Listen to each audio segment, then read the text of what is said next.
the AI is going to take on fairly rapidly in the current situation.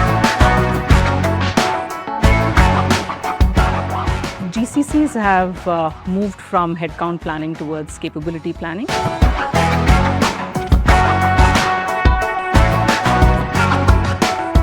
So as companies are adapting to AI and of course the changing world as a result of it, some of the aspects that companies are starting to look at in the GCC context is of course the problems that they can solve with the help of AI. And by virtue of that, everybody is starting to build some use cases within their organization for AI enablement, but at the same time also build AI teams itself. And by virtue of that, roles like AI prompt engineers, folks who've done automation governance, folks who have worked on designing AI workflows. Those are some things that are absolutely net new in terms of what's emerging. But at the same time, most of the roles, at least in the current state and maybe the next 12 to 18 months, largely are likely to stay and remain the same, while the ask out of those roles will change because the more agents are available, copilots are available for engineers to work with and businesses to use.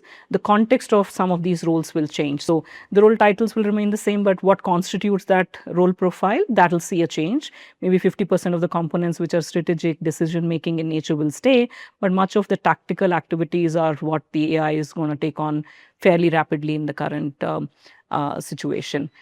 In addition, some of the things that possibly, bottom rung, let's say reporting, data cleanup, and reporting and those kind of activities is what kind of is completely going to diminish with AI taking on much of the heavy lifting in those spaces.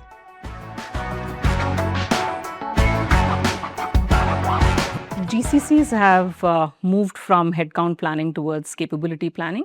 And in the current state, everybody is almost thinking, what does AI native GCC plan look like? And that means not just capabilities, but with the AI enablement, many of those roles within those capabilities that would be formed, what those should be and which of the ones possibly would not be required anymore kind of a context. So it really is towards capabilities and in the AI world being a AI native setup in that sense.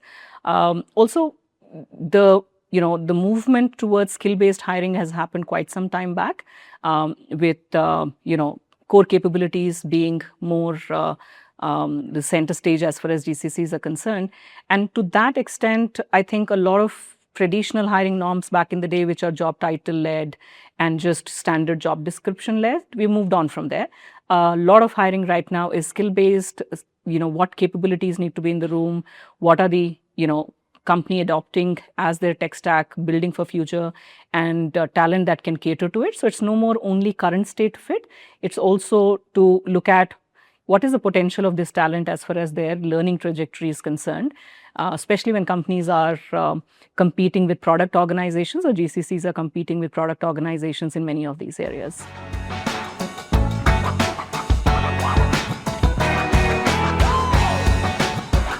GCCs that are kind of operating with a future-ready talent mindset are definitely not just looking at a candidate and thinking, does this candidate fit the job profile today?